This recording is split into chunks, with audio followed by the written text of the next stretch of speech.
everyone, and welcome to the Britpop Buzz podcast. In this episode, I have a great chat with John Boswell from Memphis in America. I had the great pleasure of him joining me from all the way over there. It was pretty early in the morning there, but it was late afternoon here. Big time gap. But me and John, we talked all things Britpop and beyond. I just want to give a shout out to Memphis Magnetic Recording Studios. That's where John does all his recording, his drumming practice, and where he practiced with his former Britpop tribute band that he used to have. They are tagged in the description below if you want to go and check them out and give them a follow on all the social media things. As always, if you haven't already, please subscribe to the channel. I really appreciate it, and I appreciate everyone who sits and watches all these to the end. And definitely give the videos a thumbs up if you enjoyed it. Right. How's things, John? You all right? Yes, sir. Yes, sir. It's nice to finally have a speech, not in person, but properly, not just over a message. Yeah, man. Well, I'll be in Manchester next year in October. Next year. October.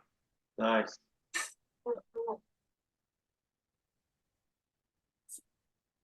You might still be able to get some Oasis tickets if they announce more dates.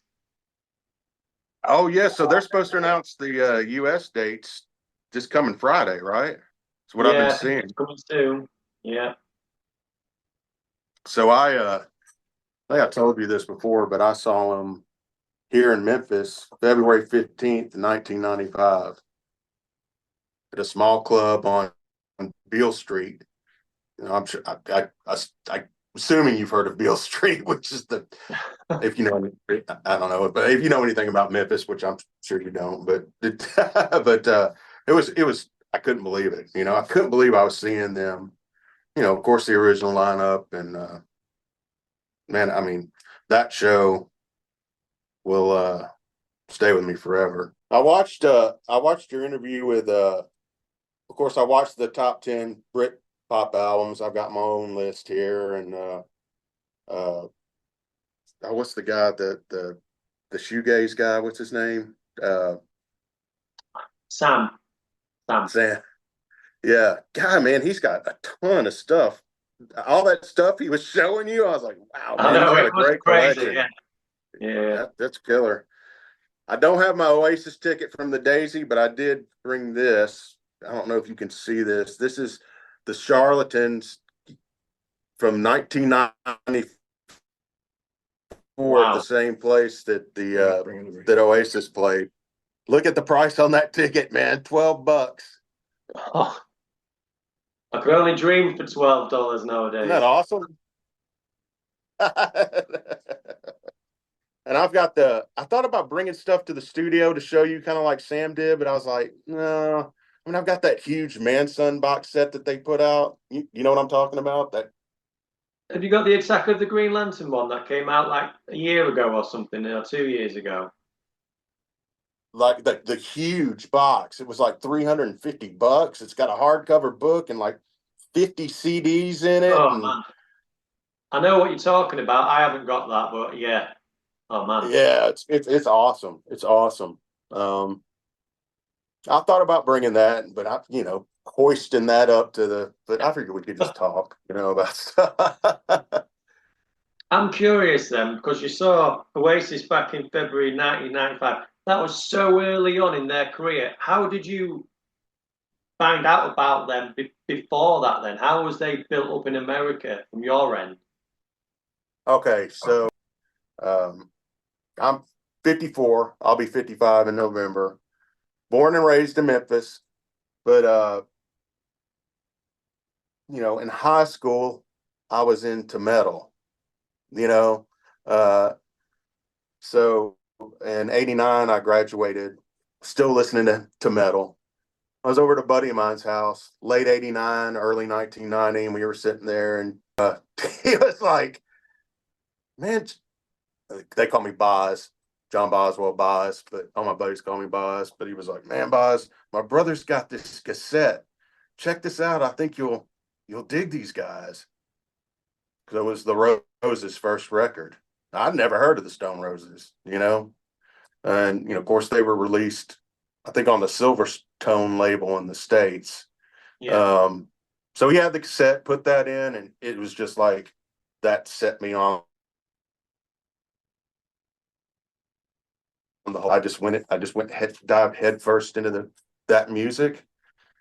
Not so much the Mad Chester thing. I mean, I liked the Happy Mondays, okay, but the more guitar driven stuff. I like Spiral Carpets, of course, but so after that, after I heard the Roses' first record, I kind of went to the shoegaze thing. But Catherine Wheel, Ride, um, the Verve's first record, of course. But so I started buying all the British music magazines here. You know, uh, Q, Select, Mojo, all that Yeah. stuff. I've still got tons of those left. But I would look at the reviews of records in the back of Q, and like these guys sound like so and so. These guys sound like the Roses. These, if you're a fan of the Roses, blah blah blah blah blah. And so I remember I saw something about. I guess it was a review for Definitely Maybe. Bought the cassette. Um, man, that album. That's how I got. I mean, that's how I got turned on to Oasis. Really, was the magazines. Of Yeah. course, here they cost double of what you guys paid for them. But It yeah, was it was pounds here. It was nothing. right, right. So yeah, that's really through magazines like Q and Select and NME, of course, and all that. But yeah, and when I got that tape, to me, Definitely Maybe means as much to me as the Roses' first record. Yeah. So I love that first Roses record. It led me into the whole Britpop thing. But again, Definitely Maybe means just as much to me as that first Roses record. Plus, being a drummer, and I loved how McCarroll played on that first record. I know a lot of people aren't fans of his drumming so much, but dude, that Definitely Maybe would not sound like it does had he not been the one playing on that record. No, it Meat and potatoes, solid drumming. I like Alan White, but you know, I hope they get Zach Starkey to play on this reunion tour because he was my favorite other favorite Oasis drummer. But I don't think McCarroll gets the credit he deserves. I'm a drummer, so you know, I mean, granted, he's not technically great or whatever, but listen to what he's doing on that Definitely Maybe record. I mean, it's meat and potatoes, it's solid. So, yeah. I mean, again, this is coming from a drummer's point of view. So,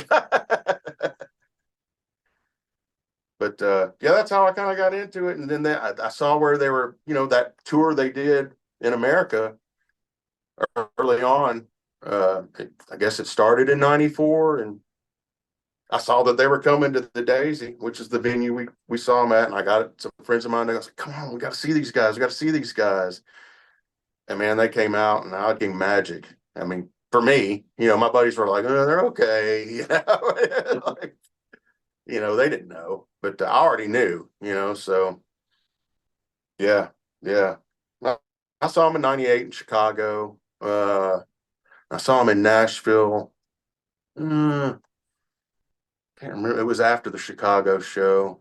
Um, So I've seen them 3 or 4 times, but again, the first time was the best. I mean, you had the original lineup, I mean, it was great. Yeah. Yeah. You can't beat that. I don't think the first album's been beat. It's the best album. You can't beat it. Oh, I agree. I mean, it's like, to me, it's like the perfect, I don't know, there's elements of the way Liam's singing on that record. I hear elements of uh, John Lydon in his vocals, certain points, Yeah. the sneer, the snarl, the way he's, phrasing his words and stuff. I mean, and it's real. It's just rock and roll, man. That whole album is just rock and roll. Yeah. That's what I Raw, love about polished. it. Yeah. Yeah. So what else? have you got? What did you want to talk about your favourite bands, John? I mean, as a Britpop fan in America, how did you get to see anyone else? Who are your favourite? God, well, that's a well, so well in Memphis, I'm just going to say in Memphis, I'm going to try to concentrate on the early years, right? Which is the Britpop years are considered what 93 through 97. Is that about right? About I think. 92 to 98 generally, but yeah, Yeah, yeah. Uh, well, of course, I saw the Charlatans here. I know this isn't Britpop, but I saw Crowded House here.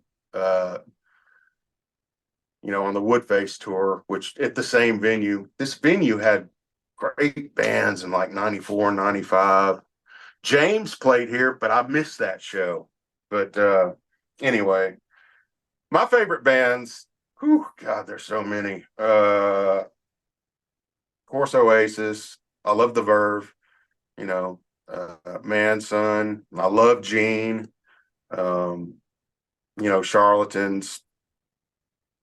I think, telling stories deserves to be on any Britpop album list. Even, and you got to give the Charlatans credit, right?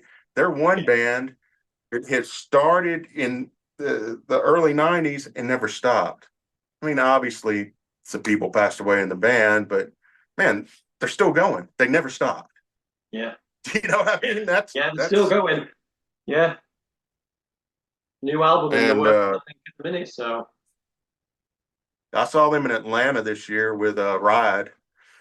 And that was a great show. Of course, they've got I think in Peter Salisbury from the Verve. Isn't he playing drums with the Charlatans now? I I think think he is. he Yeah, is. I think he is. He's one of my favorite drummers of all time. I mean, him and the bass player from the Verve. What's his name? Simon Jones. Simon Jones. Is that right? Maybe I'm not. I think I'm not very good with names, specific names of band members, but yeah, the groove that they had together as a bass player and a drummer, uh, just, I mean, a Northern Soul is my favorite Verve record. I kind of think, going back to I liken it to back to the 80s of Talk Talk. I don't know if you're a Talk Talk fan or not, but um, Talk Talk's album where they kind of transferred from new wave into that sound, that ethereal sound they had, or whatever on Spirit of Eden. That transitional album was Color of Spring. I think the Verve's transition album from the shoegaze of Storm in Heaven to what they became on Urban Hymns is a Northern Soul. yeah, And I think they were spot on a Northern Soul. yeah. It Plus is they a had Owen cracking Morris. album. It's a great album. I mean, and for me, it sits there in that mid '90s because it's in the mix of all the other bands and albums going on, and it sort of slipped in under the radar a little bit. Didn't get them widely well known, but the people who knew about it, and they had some great singles off the album. It was amazing. Yeah, man.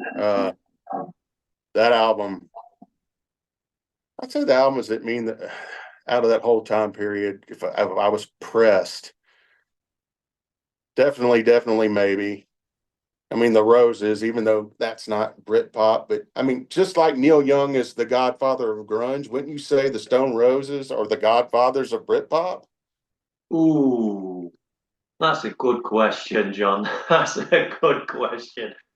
Um, I'm not sure because I was thinking to myself, well, I've been thinking this for a while now.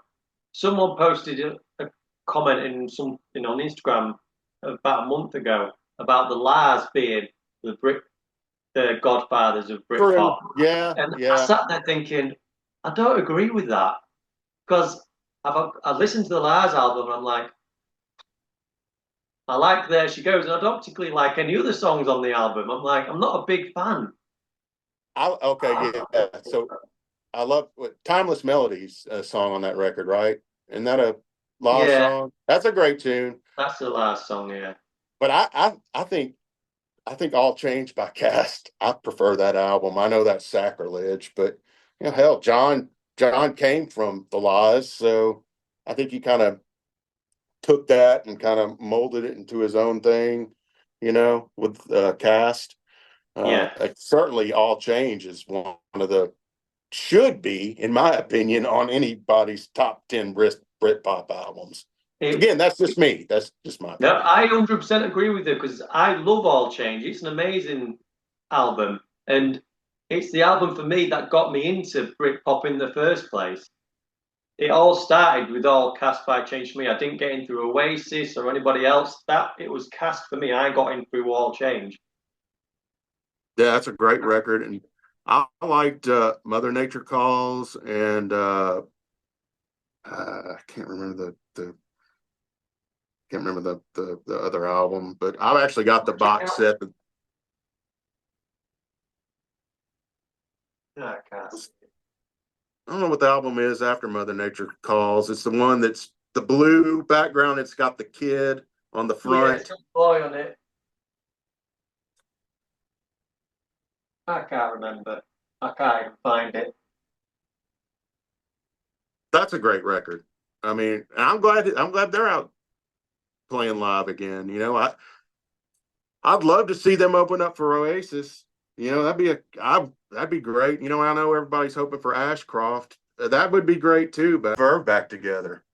Yeah, I know that that'll never happen. But man, that'd be great. That would be great.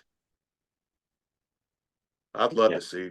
'Cause I never got to see the Verve, but of course the Manics are one of my favorites. I mean, not so much their recent stuff, but you know, I, and not even their early stuff. But God, Everything Must Go is like, God, what? That's almost a perfect record. I mean, yeah. so rock and roll, and just catchy tunes, full of hooks, and even This Is My Truth, Tell Me Yours, the album after that, I think is a great record. Send Away the Tigers is that? Yeah, I mean that's a great record.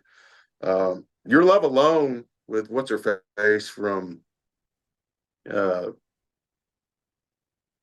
the Cardigans. What's her name? I Oh, won't do this in the live interview, but anyway, that's a great single. That's a great tune. Uh, and I love the lesser known bands from that period too. A huge Pure Essence fan. Uh, God, we could go on and on. Hurricane Number One, of course, Andy Bell's project before he joined Oasis, and that band, The Music. I love Gay Dad. I mean, Feeder, Ash, Shack, that HMS Fable album. God, that that that is could almost be in the an amazing album. Yeah, coming out on vinyl very soon. It's on. yeah, yeah. And what about these new crop of bands that are coming out? Man, think the Rosellas, the Crooks. Yeah, I don't know if you've been listening to any of those bands, but um, such good music, And I've become friends with Lewis Sullivan, who plays keys in the Rosellas. Of course, he's touring with the K's, is their touring keyboard player. But like Rolla, Stanley's, Wool, Pastel, Affleck's Palace. I don't know if I'm saying that right, but Shader, yeah. Shade. I mean, God, I mean the Twin City. Have you listened to Twin City? I That haven't. band I Twin know City? who they are, and I God, know man, of Affleck's killer. Palace. I've listened to them. Yeah, I mean, these guys are embracing that sound from the '90s. I mean, and it's just so good to hear some good guitar music, and these guys are super passionate about what they're doing. And the Crooks, man, dude, that band, I like haven't listened it. to them, but I'll definitely go check them out. I'll go check them out. And of course, I started a Britpop tribute band here in Memphis this couple years ago. Uh, uh, you know, it was a short-lived project, and it was fun. It was like I never in a million years thought I'd be playing "Step Into My World" by Hurricane Number One in Memphis, Tennessee. You know what I'm saying? So that was, of course, everybody in the audience was like, they didn't know they didn't know who that was, but I was getting goosebumps playing it because I love the tune. I didn't care if anybody out there knew who it was. It was like, man, I'm actually playing this song live with like-minded guys that love this kind of music, and so we actually recorded an original album of material. Obviously influenced by that Britpop sound from the '90s, early aughts, and some really good tunes on there. We went by the name Favorite Fallen Idol. I'm sure you get you know where that comes from, right? From the I'm sorry, man. I'm lost. I'm lost, John. Lost. You remember the band Adorable? You remember the band Adorable? Oh, early 90s band. Yes, Adorable. They did Sunshine Yes. Smile, didn't they? Yeah. We Yeah, actually played that song in our tribute band, but yeah, one of their songs is Favorite Fallen Idols, so we took the name. Ah, yeah. So yeah, I mean, really good tunes on that record. I'm proud of it, but yeah. So, and then when I go to Manchester next year in October, uh, there's a Verve tribute band, Reverve, who are great. They're great. Uh, Definitely want to give them a shout out. They got some good shows coming up, and I'm actually going to be sitting in with them on like 3 or 4 or 5 tunes, buying the kit. That's amazing. Yeah, they're booking a gig around my whole trip. Oh, wow. So super cool, those guys. So yeah, I'm super excited about that, man. My first time in the UK. So yeah, hopefully the Rosellas will book a gig, but if not, I'm still gonna have some good hang time with Lewis, and so yeah. When is that in October? Is it beginning or middle or the end? I think it's now he has not booked the gig yet. He's working on it. Uh, it'll be around the middle, like the 18th is when I'll be around there at that time. So Send me the details after, and then I'll have to pre-book it with work and everything beforehand, and I'll see if I can pop over and catch you. oh please, man, yeah, it'd be great to Yeah, to to actually hang and have a beer, and yeah, I'm super excited about that. And I mean, it sounds like it's going to happen. I mean, those guys have been, you know, we've been talking back and forth, and they're like, so October, will it be better if we did it this time in October? I'm like, just, hey man, you let me know, and I'll plan my trip around that. Any chance to get behind the kit and play. Oh, I wanted to mention Supersonic. They are an Oasis tribute band from Canada, but they bill themselves as North America's premier Oasis tribute band, and they play a lot in the States. Uh, I've become friends with those guys, especially the singer Dylan. They played in Chicago a few months back, and I got up on stage with them and played Rock and Roll Star during sound check. So I definitely wanted to give them a shout out. I told Dylan I was coming on your show, and I was like, man, I'll make sure I'll spread the word. They're actually yeah, playing. They're actually playing at the Whiskey A Go Go September 28th in Los Angeles. So encourage all my LA friends to go check them out. They're spot on. They're great. They're great. They capture the sound. So yeah.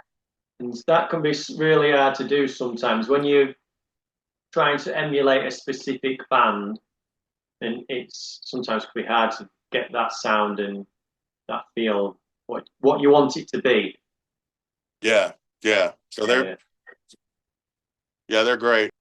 Definitely wanted to give them a shout out because that was really cool of them to let me get up and play with them when they played in Chicago. So yeah. Sounds really good. That because I often wonder what's it like over here. There's tribute bands going up and down the country, left, I right, and know. centre. I see on Instagram, there's like a gazillion Oasis tribute bands, tons of Roses tribute bands. Yeah. Shit, I would thrive over there, man. I would thrive. I could get, if I, yeah, I just, cause that's what I love. And there's not any of that here. That's what I Like I wondered. said, Is it? there, Yeah, it's not like that over there, is it? no, no. I mean, there's a couple of Oasis tribute bands, I, there's a Roses tribute band in Chicago called Made of Stone, who I actually played with, uh, this year. They don't play out often, but good guys.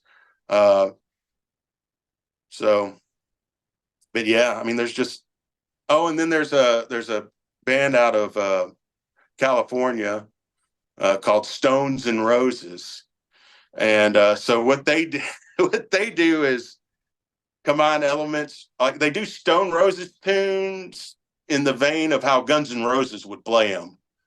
It's a whole Right. joke thing, but they actually pull it off. It's. And I know the guy that heads that band, sings for that band, Adam Gimbel, I think. But so that's kind of a novelty deal, but comedy, but it's good. It's good. If you Yeah. get the joke. That was a great chat. And I just want to say thank you to John again for giving up his time and having that discussion with me. It'd be great if I could meet up with him in Manchester next year. I look forward to it and hopefully get the chance to meet him in person. Thank you for watching to the end if you did. And as I've already said at the start of the video, please go and follow all John's things online. He's doing some great drumming stuff, and definitely check out Memphis Magnetic Recording Studios. Thank you again for watching.